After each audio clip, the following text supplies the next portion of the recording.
Hello, everyone. The picture looks really blur. Sister Ines, is it really very bad? Okay. You can tell me a little later. All right. Sorry about this real-time glitch. So, hello, everyone. Thank you for joining us. My name is Anita, and I welcome everyone who is present at the center and joining us on Facebook, Zoom, and YouTube for today's talk. We appreciate your time. We appreciate that you're choosing to be with us on this rainy Thursday evening. I know it was raining where I'm sitting. I'm joining you guys from New Jersey. That's why I played that rain music. So before we start today's talk, a little bit sneak peek what we have for you for the rest of the month of October. So coming weekend on October 15th and 16th, we are offering 2-day meditation course, Invisible Word of Truth. The timings are 11 to 12:30. Registration link is available on our website. I will post the website address in a chat in a little while, but I'm sure most of you are already familiar or know it by heart, but I'll still post that. On October 22nd, we are offering a workshop, Mind Care. The timings are 10 to 11:30, and it's a Saturday. Registration links are again available on our website. Besides this, we meet you every Thursday for topics of your interest and topics which can make your everyday life a little bit more easier. Every Thursday at 6:30 Eastern Standard Time. We also offer live meditation every day at noon, POWERBOOST meditation from Monday to Friday at 12 p.m. It's only just for 15 minutes, but it is live, and we have been offering POWERBOOST meditation since the COVID started. So I'm sure most of you have joined us in between randomly, or some of you I know who are regularly joining and taking the benefit of it. If you have not joined and tasted the benefit of the live meditation, we encourage you to do so. We are also offering a 7-day meditation course in November. It's starting on November 7th. The timings are 6:30 to 8 p.m. Registration link again is available on our website if you're interested, or if you know anyone who can take the benefit from the meditation course, please do encourage them to register. I think that's all as far as the announcement goes. Yeah, one more thing.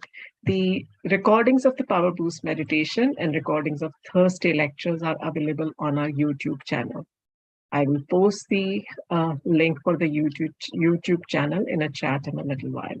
So if you want to review this lesson or any of the ones which we have offered earlier, they are available for your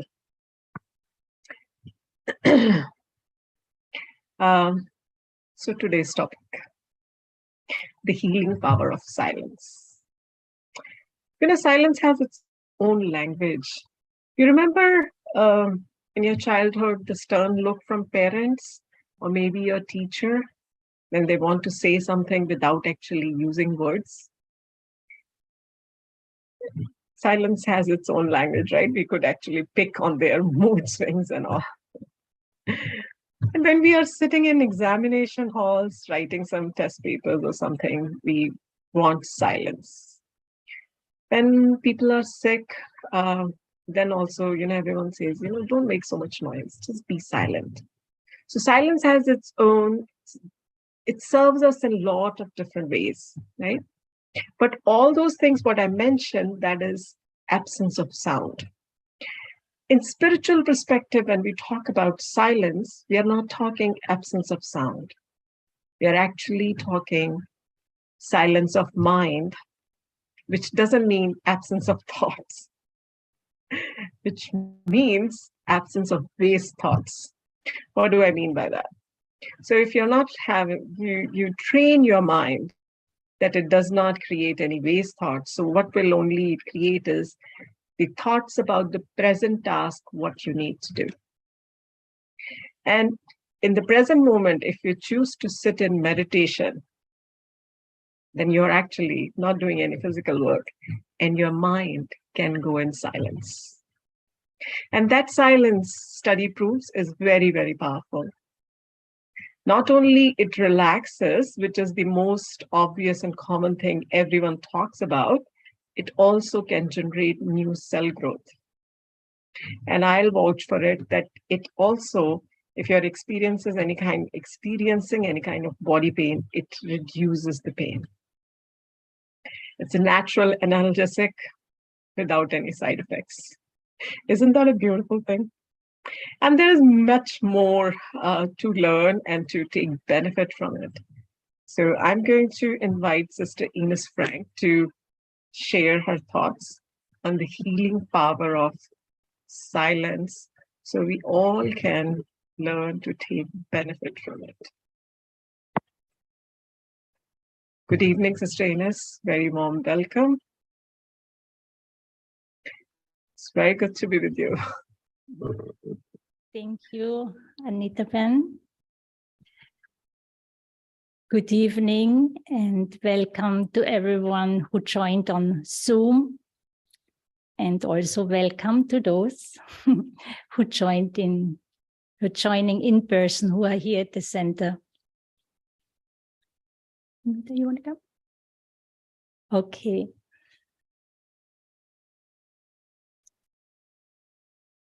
Sister Anita gave a nice introduction for tonight's topic.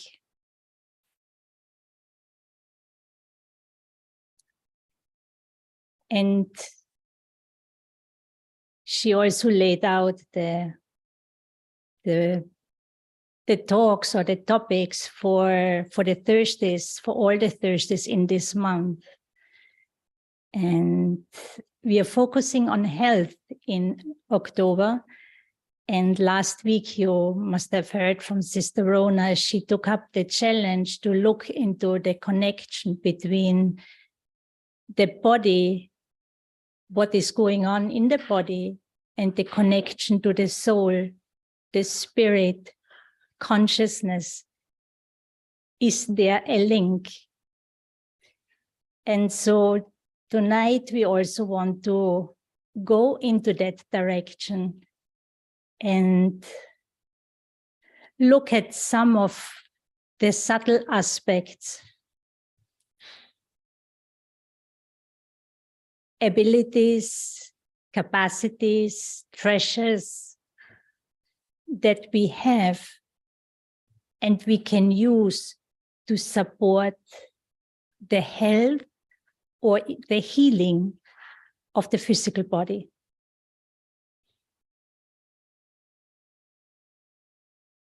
Typically, especially if someone does not practice meditation, our attention throughout the day after day, is always on the outside world, on people, what people doing, on our own bodies, but a lot of time and mental energy, emotional energy goes to other people and what they do or what they don't do. We consume a lot throughout the day. We take information in, we take food in, we take information in. We live from outside in. Now, over the past few years, there is more attention on living more healthy. A lot of attention went to paying attention that moving towards more healthy diets, for example. You know, at one point, choosing was very popular. And there are many different diets or foods that we can take in, which are very healthy and definitively important for the body. But the point I want to make here is I can take in the best foods with the best nutrition, but if there is no self-respect, even the best food will not do its full work in and for the body. So there's actually a deep connection between what is going on at a more subtle level within my own self, what I do to my body, how I treat the body, how I relate to the body, and all the things that I take in, when and how.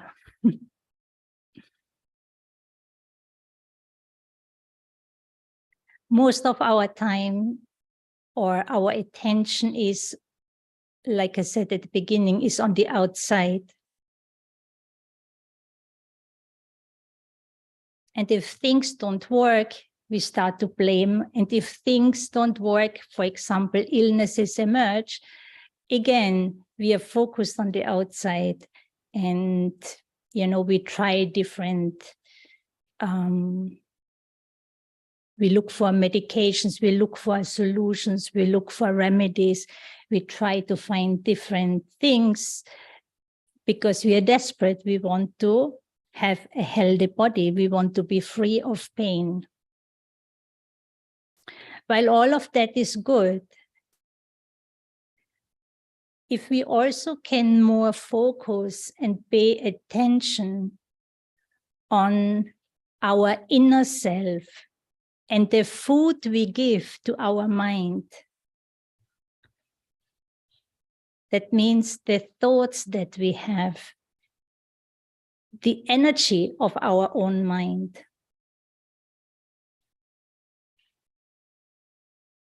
Typically, it is believed that the mind is part of the body, but as far as we understand, the mind is actually an ability, a faculty of the soul. It is part of consciousness.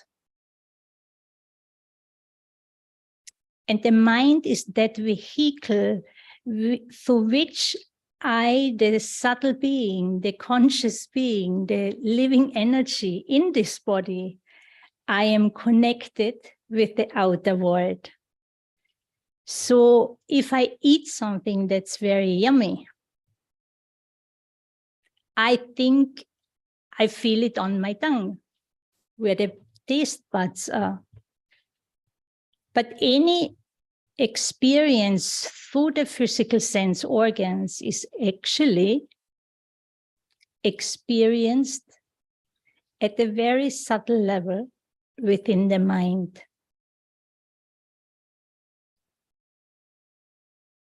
Everything that we experience through the body is experienced in the mind. And so when our attention is only focused outwardly, and we have the habit to take in We look for good, we look for the best, we look for the healthiest, but we take in both the good and the bad. In terms of foods, we not only eat what is healthy, but we all know our weaknesses. Some have a very sweet tooth.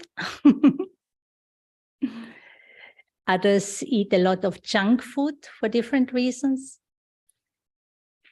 And then similar at a more subtle level, what we see through our eyes, the situations, circumstances, what happens in the world, we see something and we start to think about it.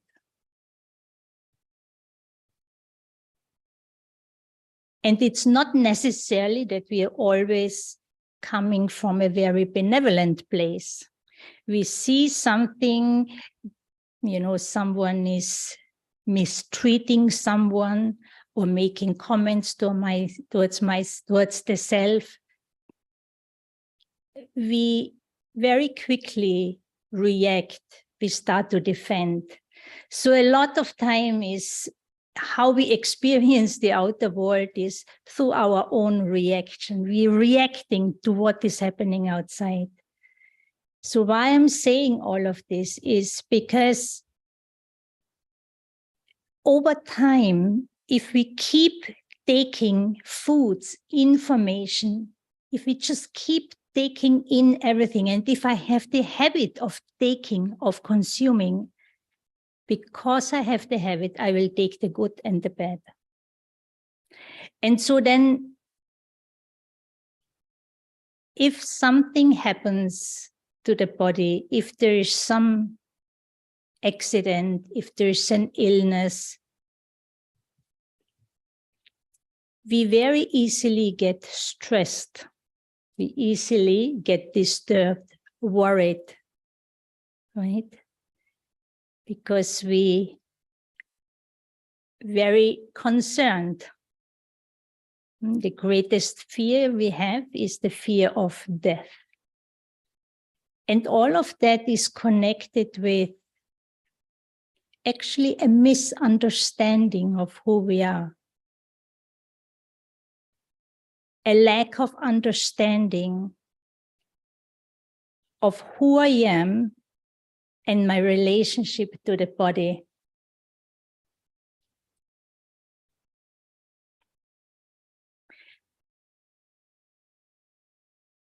If we can go beyond the gross, if we are not only focusing and depend on what we perceive through our sense organs, what we see, what we feel, what we taste, what we hear, but actually connect to a more subtle energy, in a way seeing beyond, listening beyond, or deeper listening,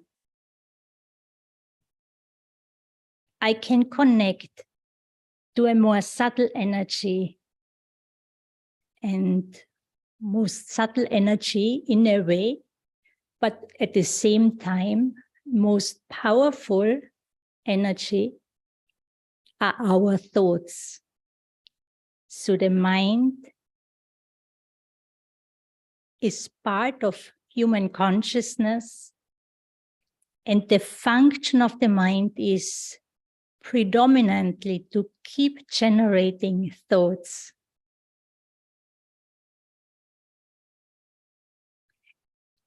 And if I also come to know and have the courage to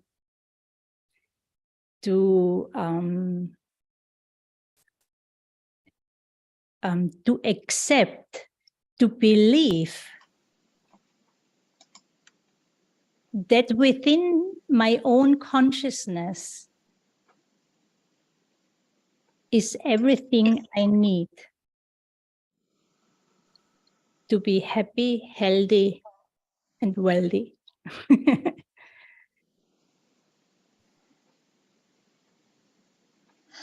Within the human consciousness, there lies peace, there lies love, there lies happiness. Qualities that we desire in life.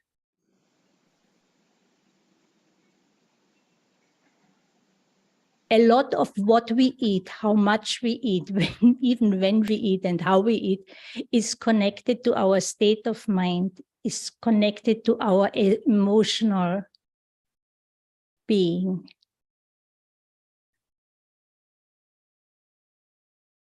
To our state of mind.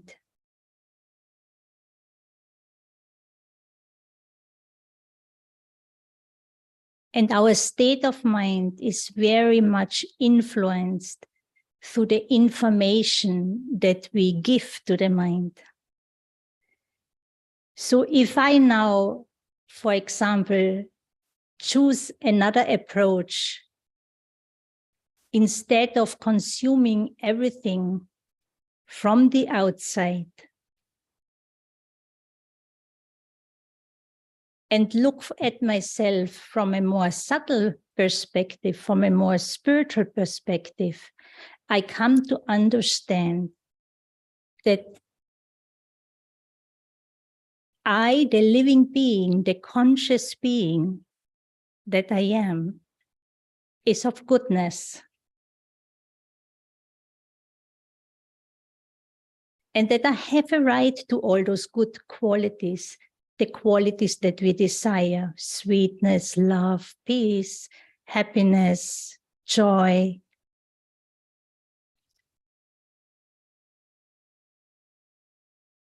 I do not have the right to demand them from the outside, from someone,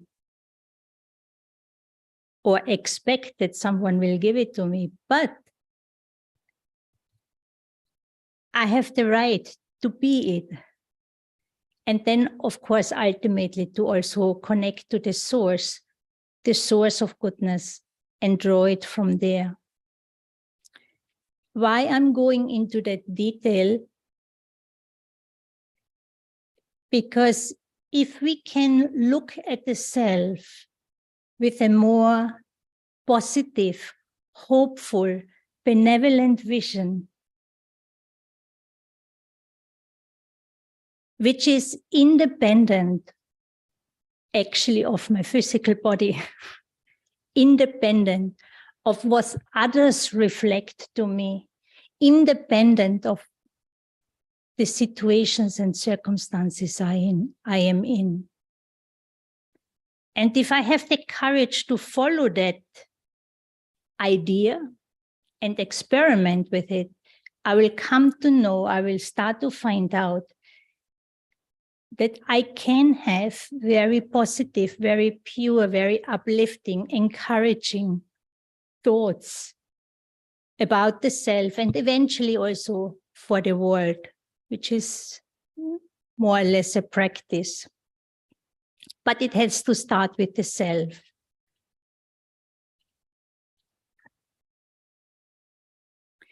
And when I connect to that inner goodness, when I connect to a peaceful energy, because I am in the awareness that I am peace, then that energy of that thought that I am peace, and then through practice, I can even go into the experience of it. There's also an attitude of peace. There's a feeling, a sense of peace. Because instead of just consuming energy or information from the outside, or looking for love, asking for love, for respect, for acknowledgement, or drown myself in work, or chasing after this one, after that one, going here and there, but just for one moment have that thought of I am a peaceful soul, then the energy of that thought will also go in the body. Now, if I don't practice that, if I just allow myself to be driven by my reactions, by my desires, have expectations, this and that, worry, now, then that energy, the energy of those thoughts and feelings will also go in the body, right? So which energy do you think will be healthier and more supportive for the physical body, which is also energy? But there's the entity of the physical body and the entity of the human consciousness, the soul, the living being. They are distinct, but they have a very close relationship. They work together very, very closely.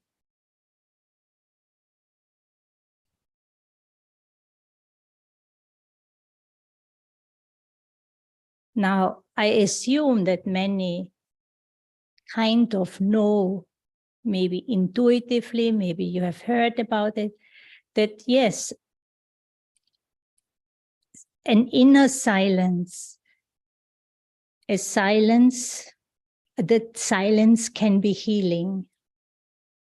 Silence can be very supportive for the health or for the healing process of the body.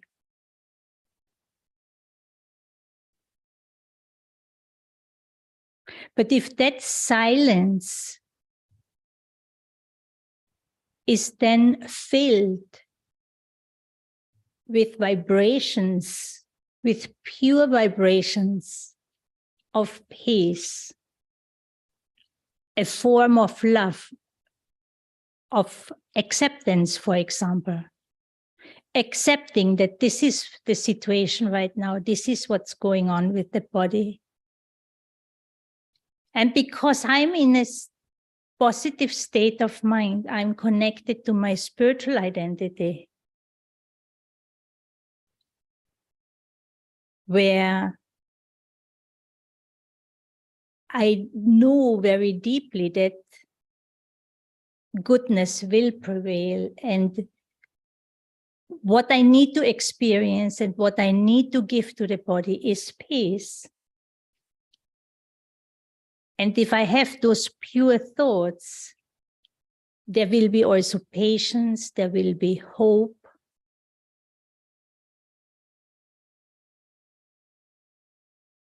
Because my relationship to the changes. I start to understand that this is a costume, for example, or a vehicle that has been given to me by nature. I am using it.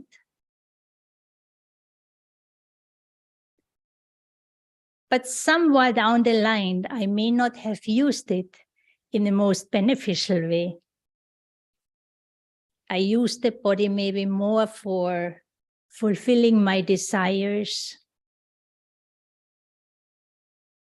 being unhappy, discontent.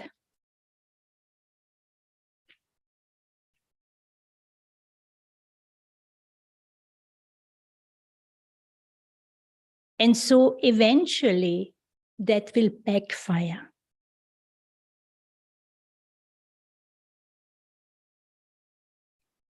Anger, hopelessness,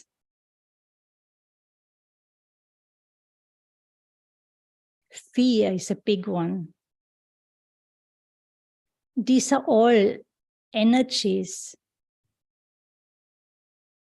that will work against the health, the well-being of my physical body. And we all know that basically it all depends on the hormones, right? Which hormones are released. If I experience stress, if my thoughts are negative, there will be stress. If I am under the influence of fear, there will be stress. all the stress hormones will be released. I keep, arguing, fighting, not wanting to accept certain things in life. So I keep accumulating all these unhappy energies. And thereby triggering the release of hormones in the body that will increase inflammation, that will feed inflammation. And then, chronic diseases and all of these things then can develop. And even if there is for example, virus infection, anything, if I have a positive state of mind, it will support my immune system. But if I have a negative state of mind filled of worries or with worries,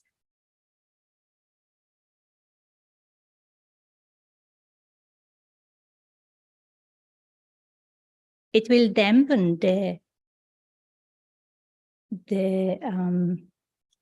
effectiveness, the strength of the immune system. And so then I'm much more vulnerable to different infections also. So whenever there is a positive state of mind, how do I create it? By connecting inwardly at the more subtle level to my spiritual identity. There will also be more quietness, more silence within.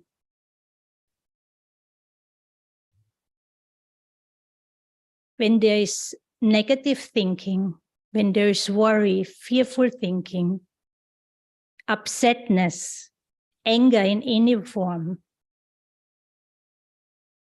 if I feel exhausted, the mind is running. We have many thoughts. Exhausts me mentally and physically. But the purer my thoughts are, the more my thoughts, the more I am aligned with my inner truth as a being of goodness, I will be able to be with myself.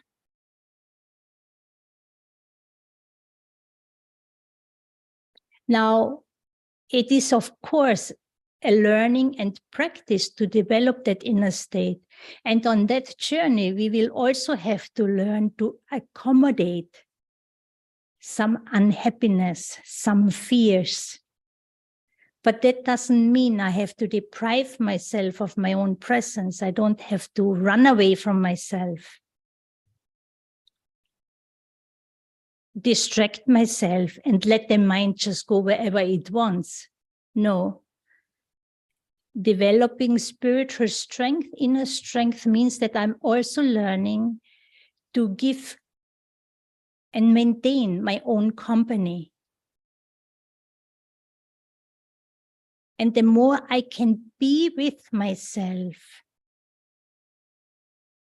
I will have to emerge my loving presence, my acceptance of certain things that are going on with me, or what I did wrong or not so good. And through that, because I accept, I accommodate, I can experience peace. And there will be some form of silence, quietness, calmness. And that is then the energy that will also be useful for the body. And then, of course, especially at times when there is an illness.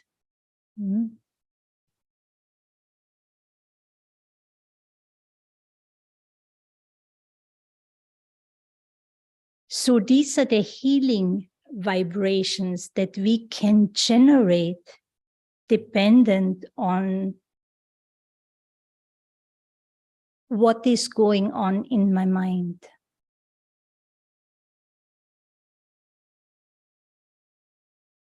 And then, like I indicated a little earlier, my relationship to the body. If I'm a conscious being, a soul in this body has been given to me, then there's a responsibility. I have to look after it. And I look after the body with respect. I'm happy, I appreciate, I'm grateful for what I've received, whatever condition it is. And my responsibility is to use it in a worthwhile way, in a respectful way,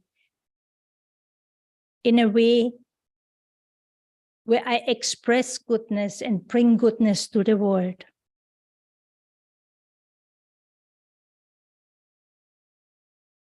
And this kind of approach, attitude, the feelings that emerge will help us to experience also inner peace, silence. And so the silence that we practice is not an absence of thoughts. We cannot stop the mind of thinking. As long as the soul is in the body, the mind will think, but we can give direction to the mind, to the thoughts that we have. And we also have control over the speed of the thoughts. Now, if I insist that someone did something to me, if I hold that blame, if I don't forgive, now this will not allow me to be in peace. So there has to be some genuine approach also towards the other beings, even if things that happened in the past, I have to learn to let go of them. Come into the present moment, the practice of gratitude, writing down few points every night. Why am I grateful? What I'm grateful for helps us to bring out the love and brings us into the present moment.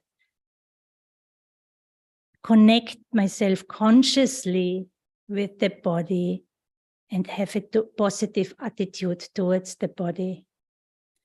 So we have to take medicine when there is an illness, a sickness, whatever it is. It is there, and we are grateful for that too, but we must not misuse it. Use it in an appropriate way, but then at the same time, when you take medicine, have self-respect. Have that love for the self. Create that energy within yourself. And then also the medicine will be actually more effective.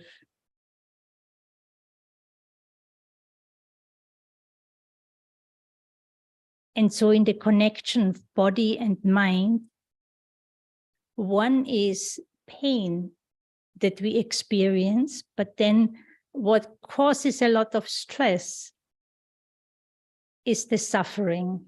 And the suffering really is optional, because the suffering comes from the thoughts that I have.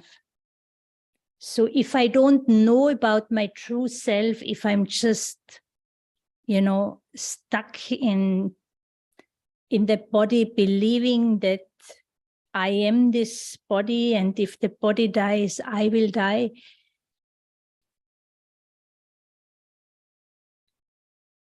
That limits us. there will be a lot of worry and fear in case of accident, in case of illness. But if I know that I am not the body, but I am a benevolent being, a conscious being that has the power to think and the power to change, and the power to give direction to my thoughts,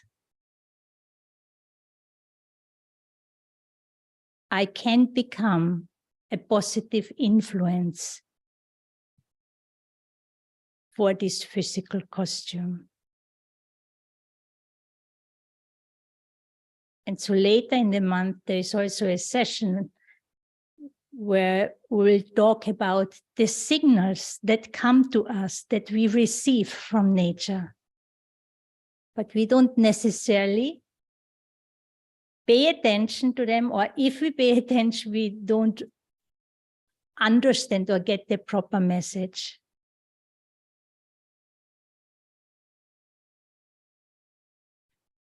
Pain is always a signal. It comes. There's a lot of benefit in pain. If there's disalignment, if there's disharmony,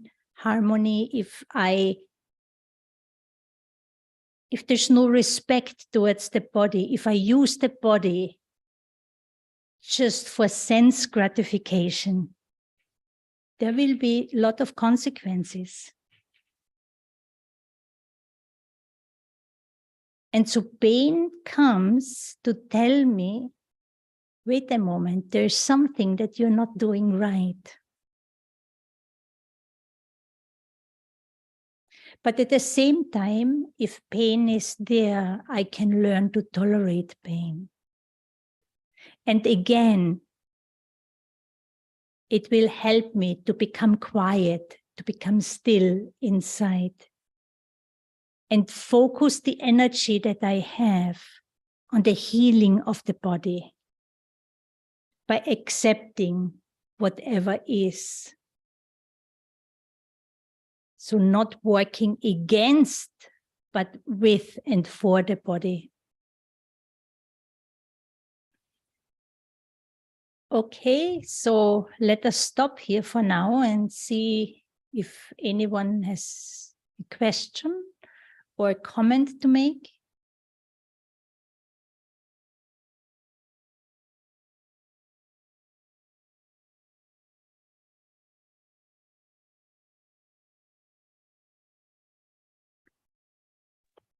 No questions in the chat, Sister Ines. But all of you guys have a control of your mic. So if you have any comments or questions, open your mic and talk directly to Sister Ines.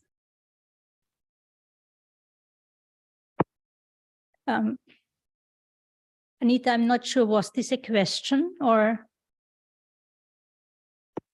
There was no question, but I see a hand raised. You can open your mic and speak. Neha, yes. Hello, Sister Ines and everyone. So I wanted to ask you about how to manage one's emotions when one is in a very charged, highly charged emotional situation involving family members, and everybody's emotions are going very high, and that affects a person like me who is more sensitive towards other people and their emotions and wants to be supportive, but I am not always seen as supportive. And people can blame me, make my own family members, blame me, make me wrong, make me the bad person. And this creates a lot of hurt for me. So if you could speak a little bit about how to manage my emotions independent of my family members and their emotions, because they don't have the tools, the strategies, the knowledge, or even the willingness of wanting to do it. Right. So this is a little bit of a bigger area that you're addressing here, but maybe just in few lines. And again, it will come down to sustaining a certain understanding and the practice. But what is very important is to learn to disconnect my mind from the world around me and from other beings, so that I can bring that energy, these thoughts, the energy of the mind, which is my thought energy, back on myself and then within myself. So when I come back, then I'm left with what is going on within me, right? And so there are emotions, there are all sorts of experiences and feelings and sensations going on. But then again, if I go deeper within, the aim is to connect to the core of who I am, because that's where the peace lies. That's where that pure love lies. That's where the calmness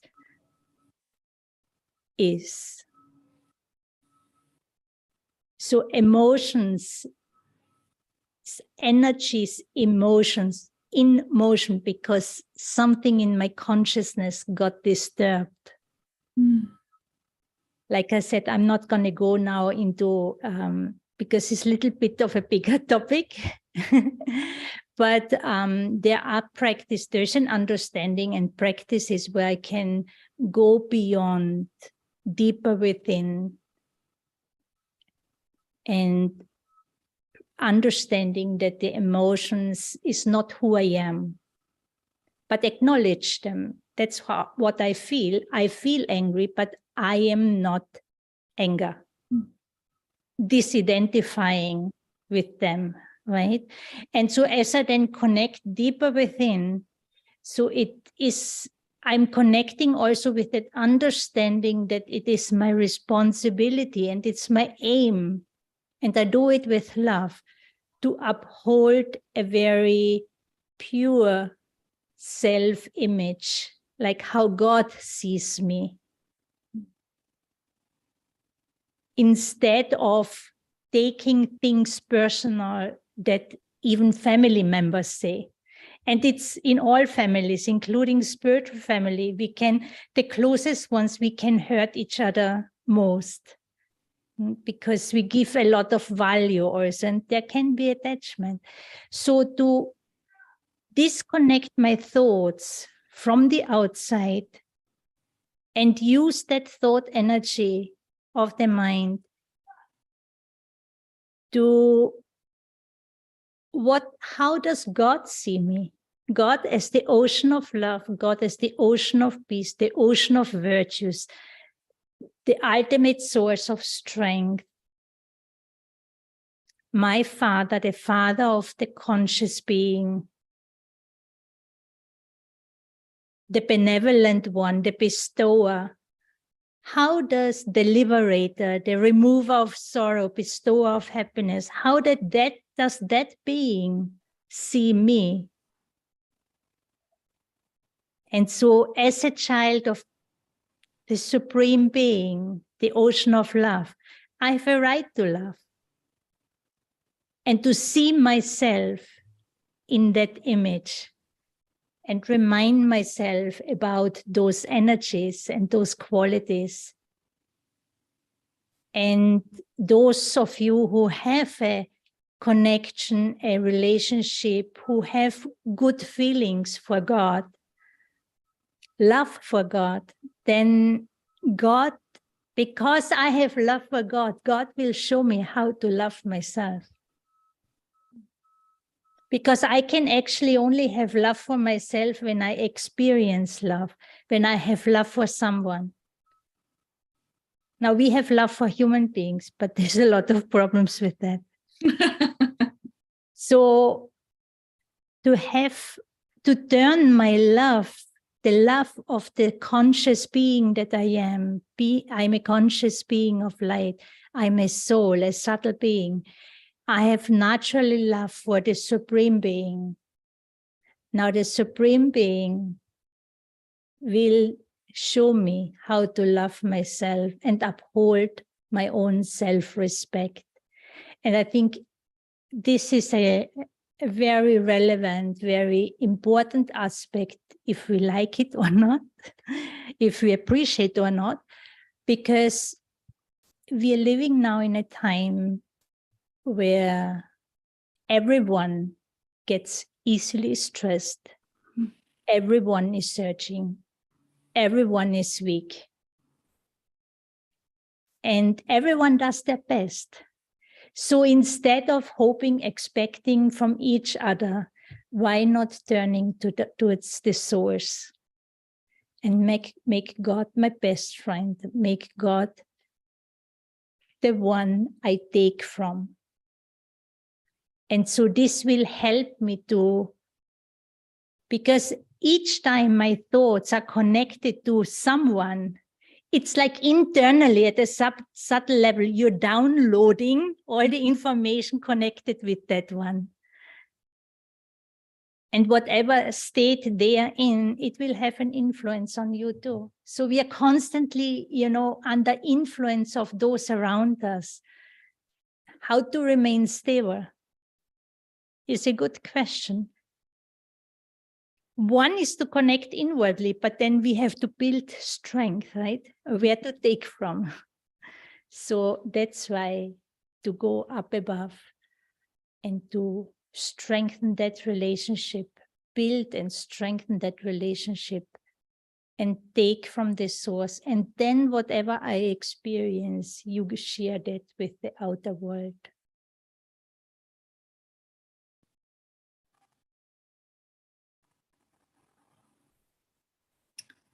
Thank you, Sister Ines. So, yeah, just a few thoughts on that aspect.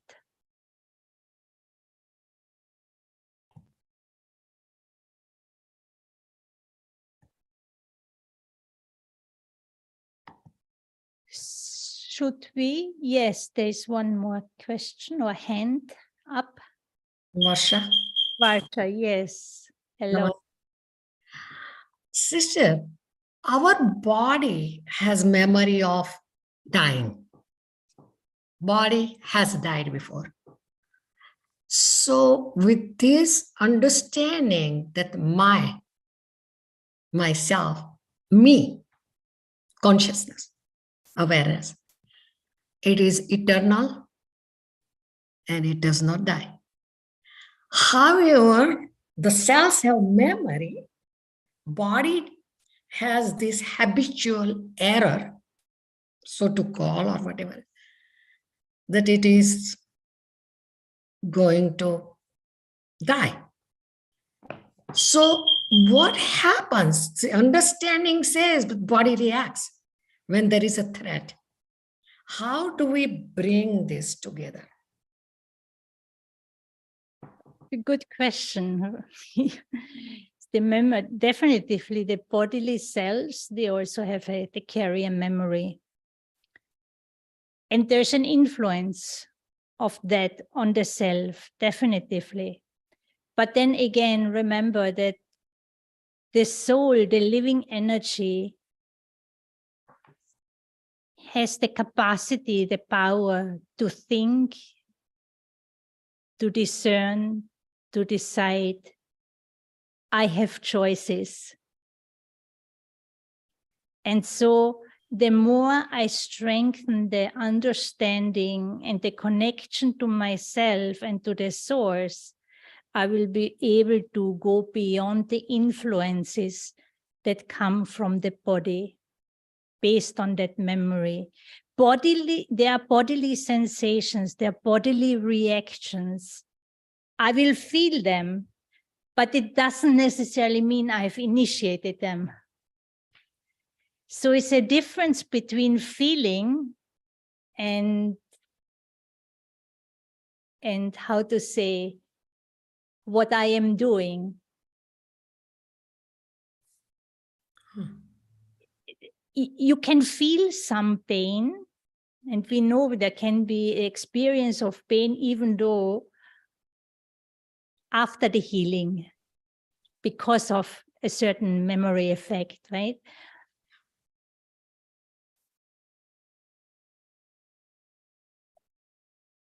But with my conscious choice, one is I have this understanding, and then through my choices, through my understanding, I can go beyond that influence.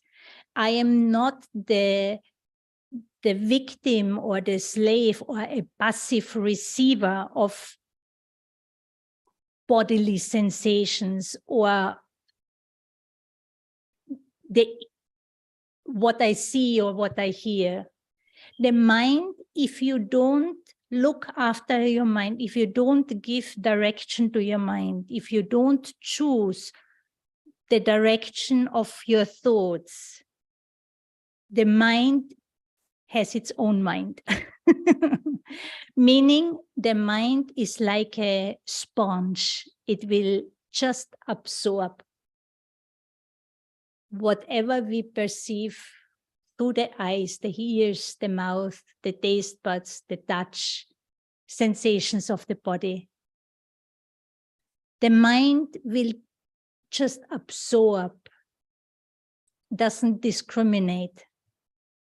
And the mind is like a passive receiver. And so I, the conscious being, then become the victim of my own mind. And so it's a tendency, a habit of the mind to just consume. But if I know about it, but nowadays there's so many negative things happening. And if I just allow the mind to go and to see and think and let it unattended, it will not be my best friend. So the attention on my mind, the thoughts that are in my mind, and I have to give direction, but to give direction, I will have to know, where do I want to go? What is good for me? Do I need to think? How to think? What thoughts are beneficial? How I'm seeing this through my eyes. How I'm going to think about it so that I don't experience sadness. I don't become unhappy or angry.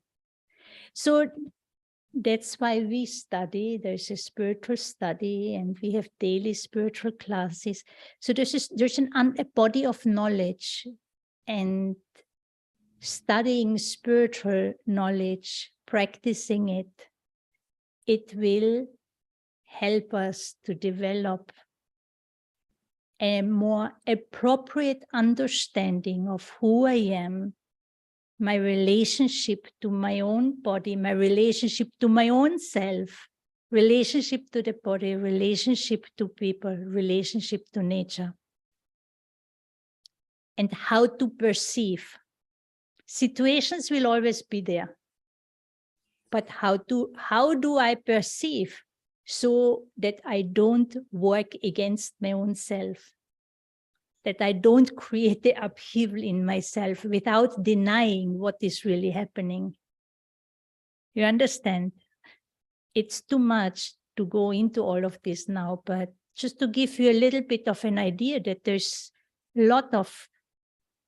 a whole body of knowledge, a lot of information, understanding there, but we need to engage in it and then practice and gradually build understanding and inner capacity, inner strength.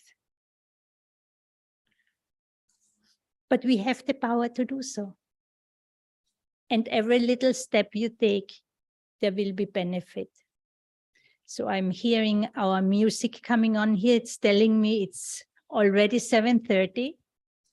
So is there anyone else who wants to say something before we have a short meditation?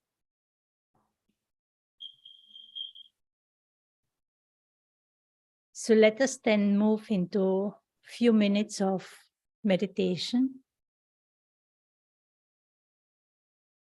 So we'll sit relaxed as much as I can. Connect with your body, scan it. If there is any tension in the body, I give permission to relax the muscles. Let the energy flow. Remind yourself that you are sitting in a safe environment. And use that mindful practice of just acknowledging the space you are in, the physical space you are in, the room with all the lights, the sound, maybe other people, the objects that are around you. Just become aware, become present. And then we want to focus, bring the attention of my focus more and more towards the self. There's the physical body, but then I go deeper. I go deeper, I go beyond the physical sense perception.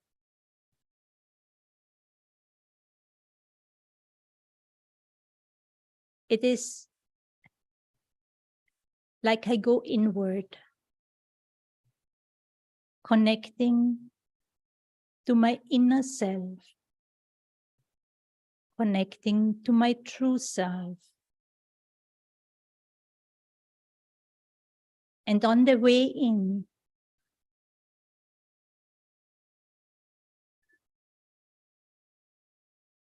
I come to notice that there might be many, many thoughts in my mind, questions. Some may have been answered, other questions may not have been answered. Some feelings. Maybe the mind is a little bit restless, anticipating the time after the meditation. Whatever is, I just be the observer of my own mind. I feel, I think. And the aim is to go even deeper within my own consciousness. Go so deep where I meet or step into the core of my being. The eye of the storm is the most calmest place. So I dive through the waves of the different emotions, sensations, thoughts, and hold the attention, hold the focus on the awareness that deep within I am a being of peace, a being of love, a being of truth.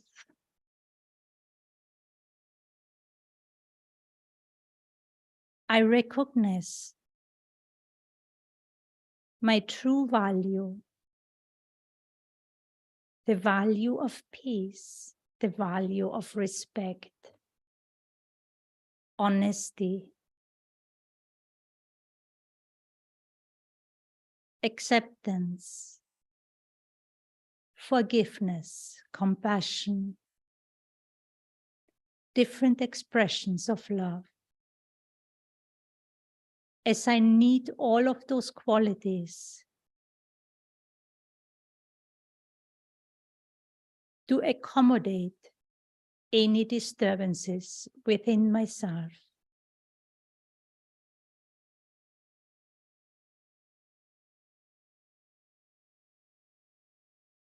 I love, I forgive, I let go.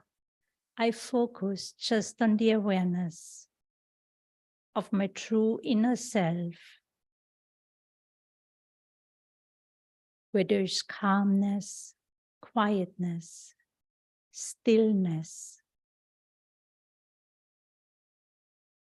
There's peace, but then there's also sense of love, of appreciation, gratefulness of who I am. And it is simply a practice, a matter of concentration to hold the attention of my mind in that awareness of my true self and allow that energy, that calm, peaceful vibrations flow through the body and restore goodness, restore peace within my physical body. Give the signal through your own vibrations, the signal of peace, that I can relax, can let go.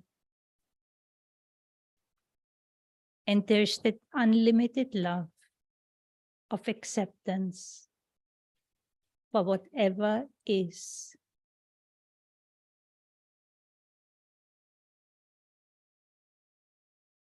And so repeatedly, wherever I am, I can connect with my true self. I can create that inner space of peace and love, of self-care.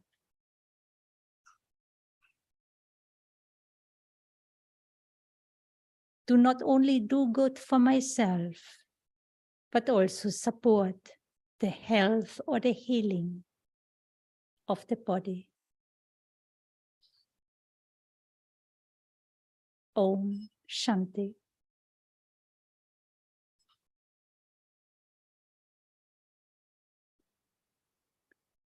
Thank you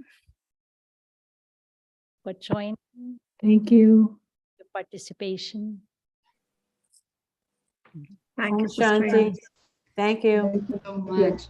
Shanti. Was beautiful.